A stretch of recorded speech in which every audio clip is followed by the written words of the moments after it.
Are you looking for quick, easy, and delicious meals you can make for your family that don't cost a fortune? Check out what I cooked this week for my family.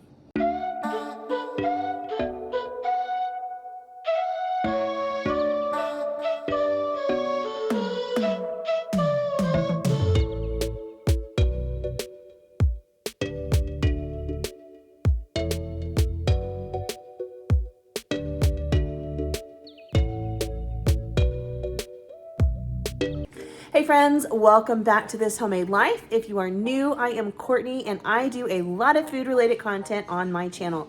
A lot of cooking videos, some grocery hauls, all kinds of stuff that I love sharing with all of you. So I hope you will consider hitting that like and subscribe button, sticking around, and dropping me a comment down below. All right, so we are about to kick off a week of dinners. We are starting tonight with something I have never made before.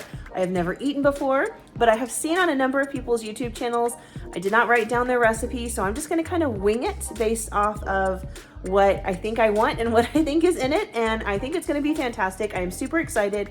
It is a green bean, potato, sausage kind of dish, and I would love to say we're having some kind of fancy side, but here's a little dose of reality. It was grocery day today, and while I was out and about, I'm like, oh, I really just want some chips and queso. And I thought, oh, my favorite restaurant, Ahua's, has a drive-thru. And I found myself at the Ahua's drive-thru getting chips and queso and salsa. And then I saw a sign for tamales, and I'm like, ooh, tamales. So we're gonna have this with tamales because I still have like, I don't know, 9 of them in my fridge. So we are having this meal with tamales, but I will just show you what this looks like. I did not make these tamales. I bought them. They are fantastic, and they gave me an idea because you guys know I do make homemade tamales. They used ground beef like taco meat in theirs. It is so good, like so good. So I may have to try that in the near future. I'm really thinking about it because it is fantastic. But anyway, for tonight, we're gonna make this green bean sausage potato dish. Let me get you guys on the tripod and we will get to cooking. So I have seen people make this in the crock pot. I have seen people make this on the stove top. I've seen people bake it on a sheet pan. I don't know the best method for it, but I'm gonna do it on the stove top because that's just what sounds good to me. I'm gonna start off with a little bit of bacon grease. I have about 1.5 tablespoons maybe. I wanna get that bacon flavor through here without actually having to cook bacon or put bacon in it. This is what I save when I cook bacon for my family on the weekends. And then in this dish right here, I diced up 1 pound, I think it was, of smoked sausage, just the sauce, I can't even pick it up, the sausage rings that you buy at the store. Then I diced up an onion. I kept the sausage bites like big enough that they're bite size. I didn't make them super tiny. I'm gonna put all this in here and start cooking it, and I'm really hoping that some of this sausage flavor will render out into this and flavor everything. So we'll just let this go for, I don't know how long it's gonna take, maybe close to 10 minutes, we'll see. All right, well that's cooking. I have a bunch of these smaller potatoes. They're a little bigger than what I would call baby potatoes, but I'm gonna go ahead and just quarter all of these up and have them ready to go because we'll add them in next. All right, we're starting to see a little color develop. So I'm gonna go ahead and add in my potatoes. I just went ahead and cubed up what I had left. So it's a couple cups of potatoes. I'm gonna drop those in and give them a little time to cook in this and absorb some of that flavor and maybe get a little color too. I don't know. I've seen some people make mashed potatoes with their potatoes that are in here, but I didn't want to do that. So I'm just going to kind of fry them a little bit to give them some color and flavor, and then we'll add in our liquids. All right, I let the potatoes cook for probably about 10 more minutes now. I'm getting some more color on the sausage. The potatoes are starting to get a little soft. I'm gonna go ahead and add in a little bit of garlic. You can do garlic powder if you don't have regular garlic, or you could do just a couple cloves. I have the pre-minced stuff in my fridge that I am trying to work my way through. I'm gonna toss that in.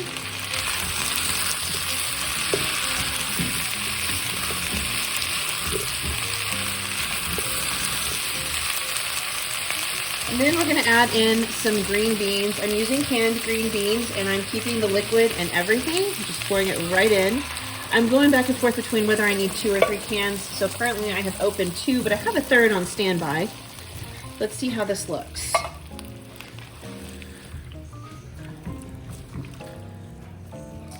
I think I'm gonna do a third. Oops. Yeah, I'm gonna do a third. There we go.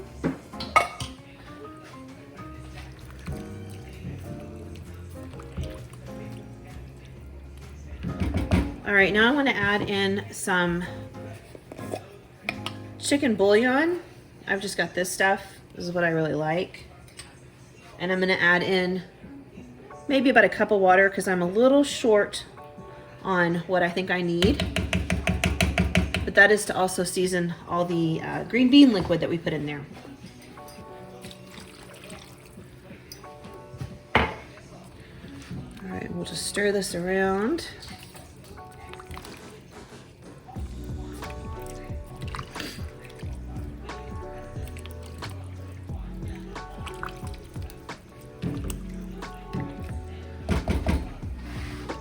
One thing I forgot was I wanted to add in a little bit of Worcestershire sauce. I always put this in my green beans when I make them, just a little bit. Got a great flavor. So I wanted to make sure I added a little bit in there as well.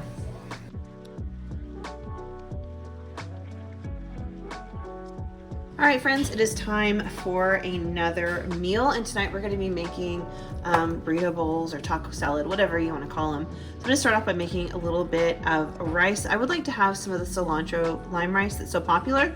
I've got my rice in my rice cooker. It's 2 cups of rice, and I did 2 3/4 roughly cups of water. I know the machine says like equal parts, but the rice just gets really hard and yucky that way.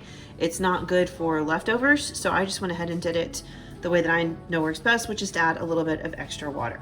All right, so I don't have any fresh cilantro, so we're gonna be using this. I just opened this. I've had it for a little while, but I haven't had the opportunity to use it.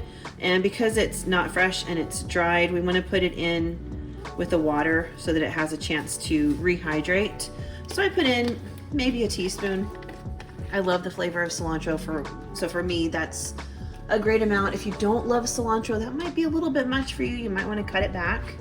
I'm also going to throw a little bit of salt in here just for flavoring. And then once this is done cooking, we're going to add in lemon juice. All right, I did maybe half a teaspoon of salt at best. All right, so I'm just going to give this a stir just so everybody's kind of evenly incorporated in here.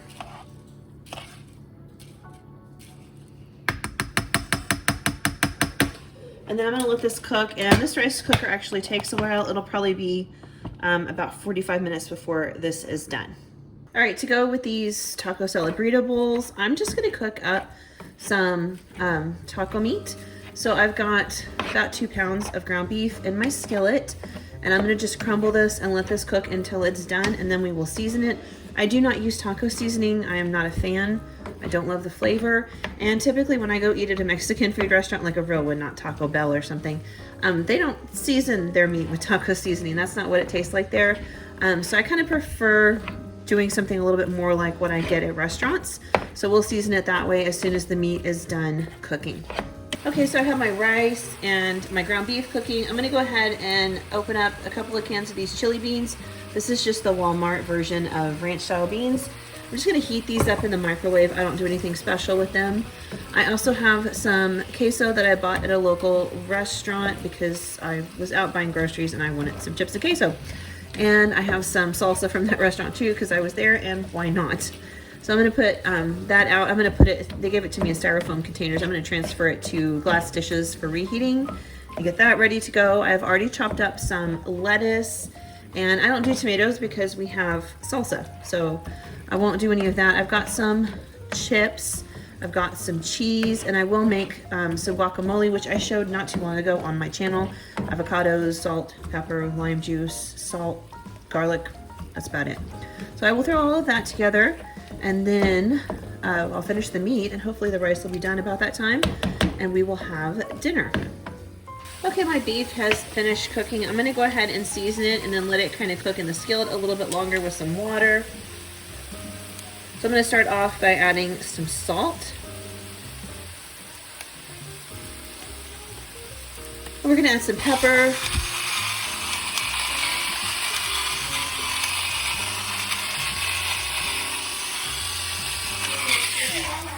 Some onion powder, and I am definitely pretty heavy-handed with the onion and the garlic powder when I make this.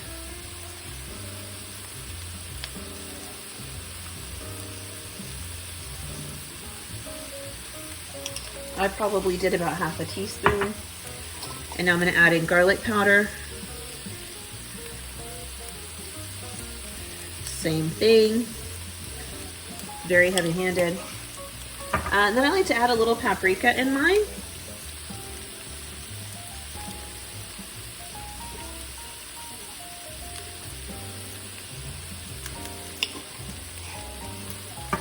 A little bit of cumin. This is not my favorite spice, but it needs a little bit of it for sure.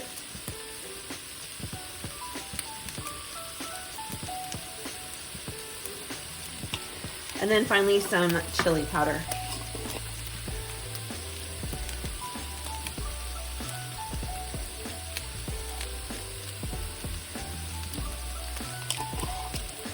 Alright, I'm going to stir all of this up and let it kind of toast for a couple of minutes, and then I'm going to add in about maybe half a cup of water, and I'll let it simmer away until the water has cooked out, and it kind of helps really season the meat and to give it a really nice texture. But it does help to let it toast like this with the spice on there for a few minutes. It really develops those flavors. It makes it taste so delicious.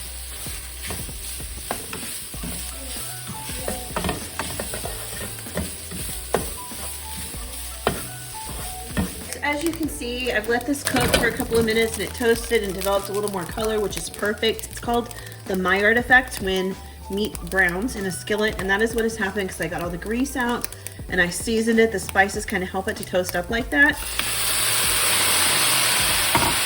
And that's a half a cup of water that I'm adding in. So all of this is just flavor. It's delicious, delicious flavor. So what I'm going to do is go ahead and drop the heat down to low. I added in half a cup of water. I usually do somewhere between 1/4 and 1/2 per pound of meat. I probably will end up having to add just a little bit more. Probably just maybe another 1/4 cup. There we go. And we're just gonna let this simmer on low for a couple of minutes. It doesn't take long at all, less than 10 minutes. And it gives the meat a really beautiful texture. It helps the seasoning just kind of flow throughout it really, really well, and just makes for a little bit nicer taco meat in my opinion. We'll just let this simmer and do its thing, and then it'll be ready. All right, my rice cooker just beeped that it was done. Go ahead and open that up. Super steamy. I'm thinking I should probably transfer this to another bowl. Okay, my rice is done cooking, and I transferred it to another bowl just because it was a pretty tight squeeze in the rice cooker, but I might not have picked a big enough bowl still.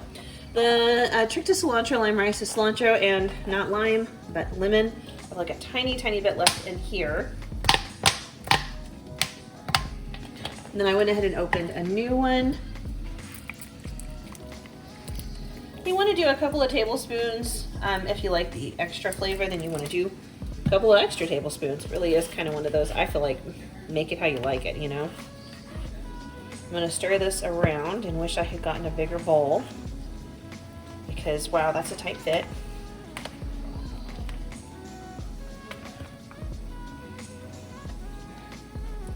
All right, I can tell I want a little more.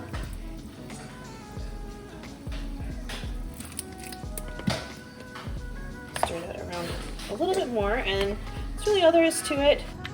All right, so there's my Sense bowl, and the secret to these, I've got rice, ground beef, beans. I've got this salsa, which is more like a pico de gallo, I guess, than a salsa. My son doesn't like cheese, but this right here, Catalina dressing, don't ask, I don't know what it is that does it, but this makes it taste so, so good. So if you can, make sure you get some Catalina dressing to pour over the top because it just tastes incredible.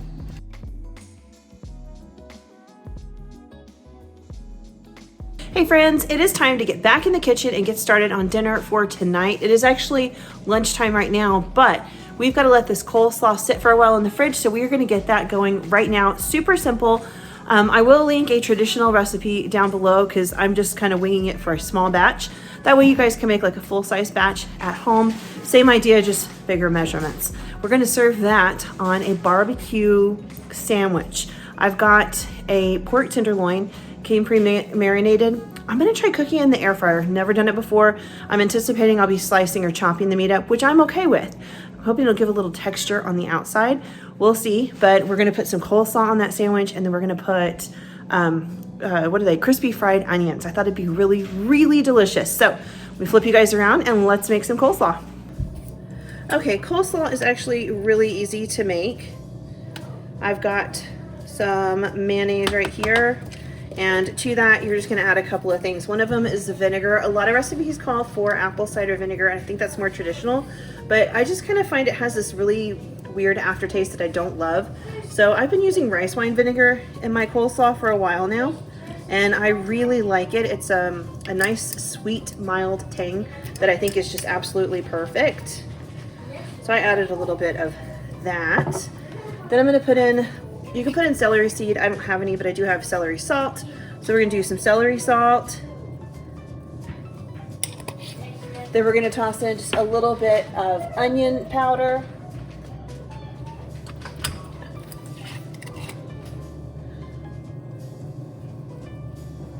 And then finally some pepper. And like I said, if you just had celery seed, you do salt and pepper.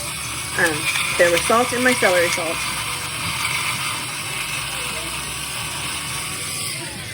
And then we're just gonna mix this together really, really well. And we're gonna add in a little bit of sugar. Coleslaw is kind of sweet. It's got a nice tang to it, but it's kind of sweet. So you achieve that with sugar. You could use honey if you don't have like regular sugar, or you want something a little bit more natural. I have done it with honey before, and it's fine.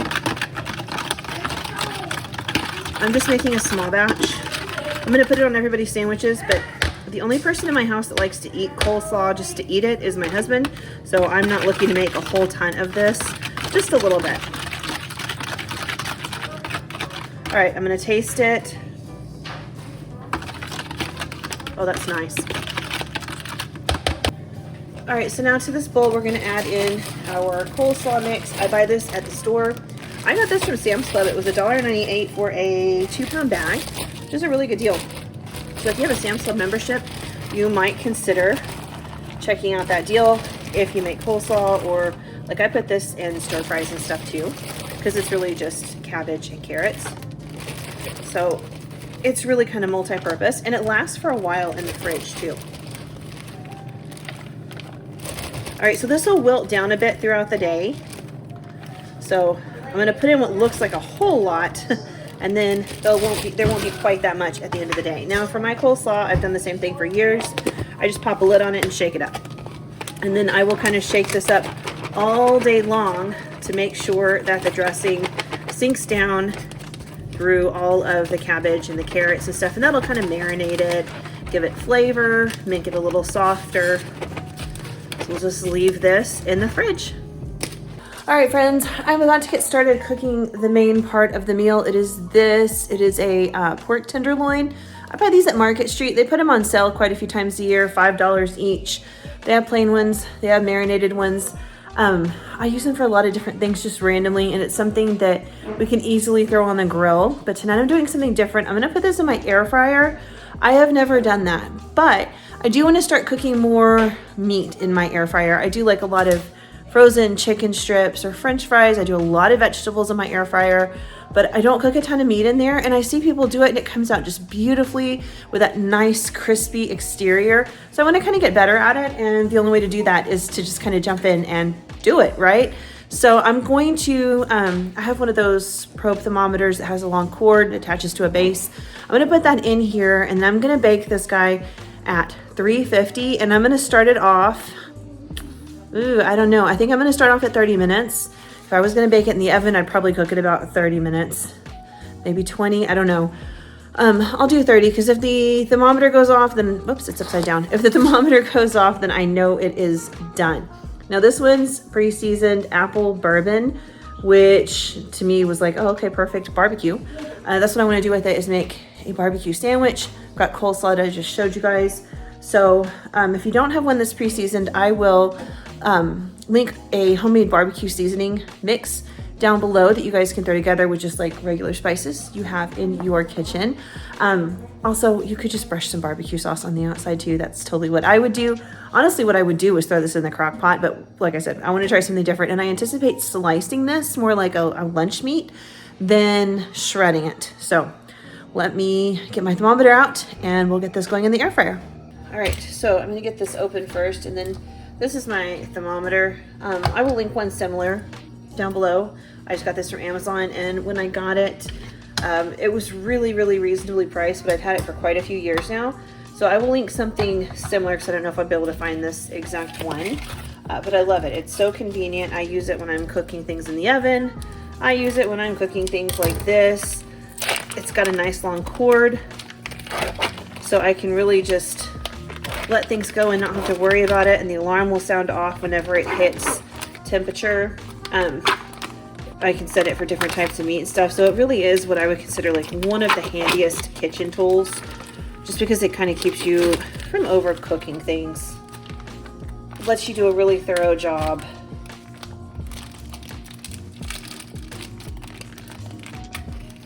There we go. Let me get this thrown away. Okay, and then before I wash up, I'm going to insert this, and I'm trying to get the tip of the thermometer right there in the middle. That is my goal. I think I'm about there. There we go. And let me wash up, and then we'll get this going. All right, so this is all good to go. Like I said, I'm going to do 350 for 30 minutes. This will go off if it's done before that, and if not, then I'll cook it longer. I just have to get everything turned on and set to pork.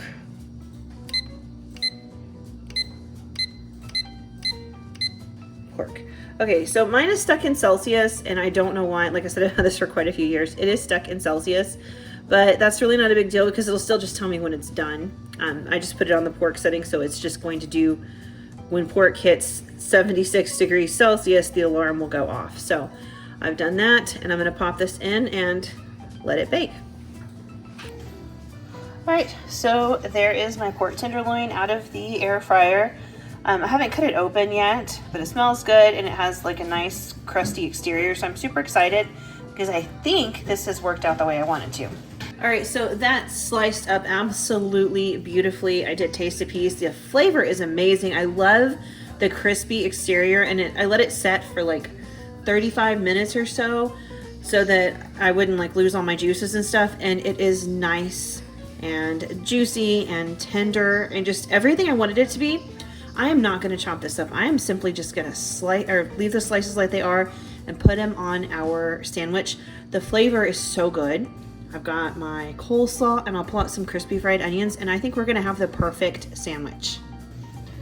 All right, so I am assembling the sandwiches. We've got a bun and then the pork right down there. I put some of that coleslaw on there and then topped it with some of these crispy fried onions.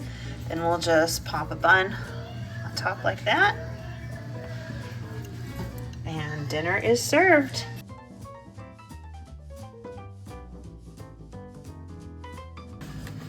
Good morning, friends. I thought we would stick with something super simple today. We're gonna do this pesto chicken mac and cheese. I saw something on someone's channel a couple of days ago, and I was like, man, I have all the ingredients for that. Super easy. So I thought I would make it. It is a crock pot, slow cooker type meal, which is awesome. I love cooking, and I love being in the kitchen, but I also love shortcuts sometimes. So I have some thinly sliced chicken breast that are still slightly frozen. This is just what I had conveniently located at the front of my freezer. So I'm gonna pop these guys in the bottom down here. Let me go wash up. All right, to the chicken, I'm gonna add just a little bit of salt so it has some flavor to it, and a little bit of pepper as well.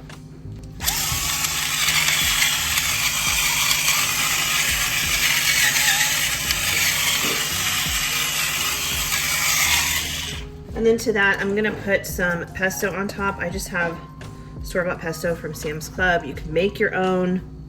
Any brand will do. I'm gonna put a decent amount on each piece of chicken, enough to cover the top of the chicken while it cooks.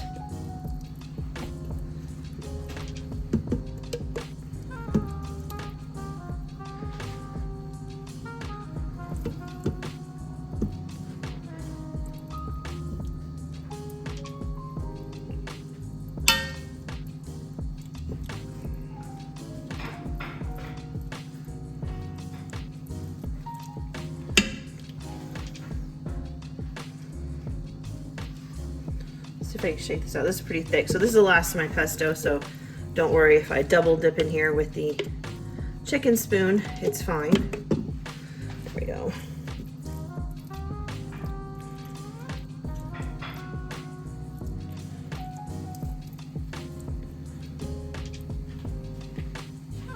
Okay, and to this I'm gonna add in a little bit of chicken broth in the bottom. This just kind of helps with the cooking process.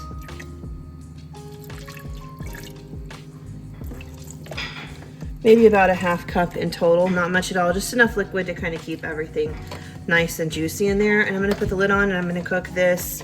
It's still early, so I'm probably gonna cook it on low. And then we'll kind of revisit this later this afternoon. All right, so I let this cook all day and that chicken just fell right apart, literally. There's still a bunch of juice down in there and a ton of pesto.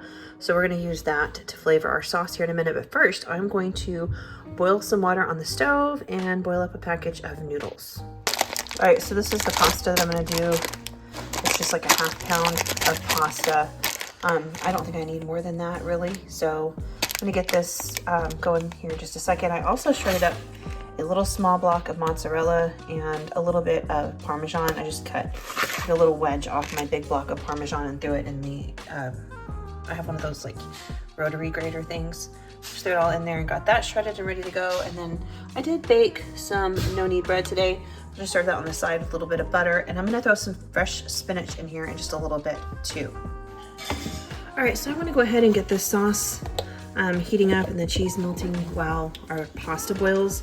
So I'm gonna add some heavy cream to this.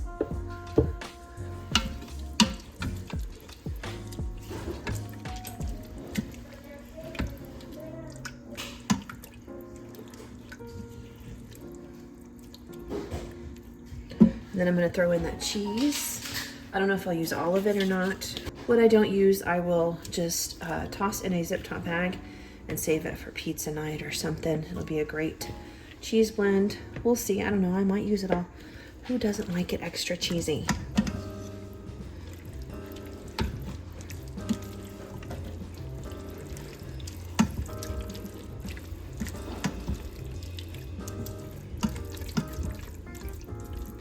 I think I can add the last of it in. I don't really have a recipe. I just saw somebody make this and I didn't write it down and I don't quite remember who it was. So I'm just kind of winging it with what I think I might remember. But I think it's gonna be super good. Okay, so that was probably about 2 cups of cheese in total. And probably about probably about 1 cup of heavy cream. But I just have a little bit left, so I'm gonna add that last bit in. So it's probably about 1.5 cups in total.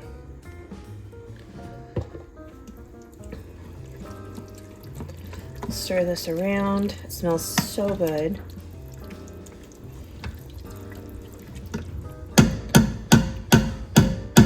All right, I'm just gonna pop the lid back on this and let it just melt the cheese and stay warm and bubbly while our pasta finishes.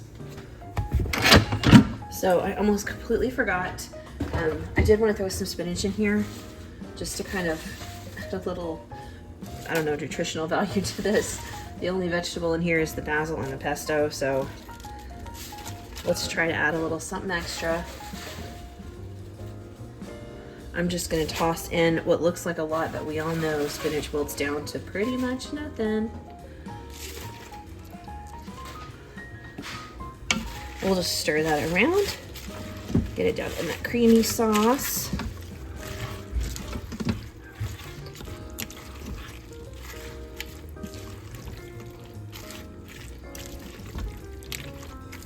All right, I can always add more later, so we'll start with that. All right, that spinach is still wilting a little bit, but I went ahead and added the noodles in because the spinach is almost done and I think it'll be fine. There we go. I'm gonna stir this around.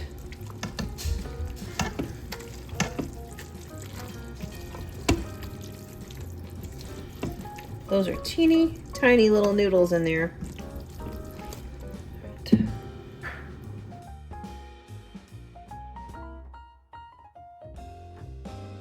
All right, friends, that is it for this week's What's for Dinner video. We ate really, really well. We loved all the meals. So excited to share these with y'all. I think the pesto chicken mac and cheese was the winner. It may not be pretty to look at. Definitely use bigger pasta than I did. But the flavor was incredible. It was so, so good. So definitely try that one. All of the recipes are listed or linked down below, so you guys can try them at home. Let me know what you think. Leave me a comment or a smiley face down below just to say hi. I really do appreciate it. And since you made it this far, make sure you hit the like and subscribe button. Thanks you guys for being here, and I will see you soon with another video. Bye.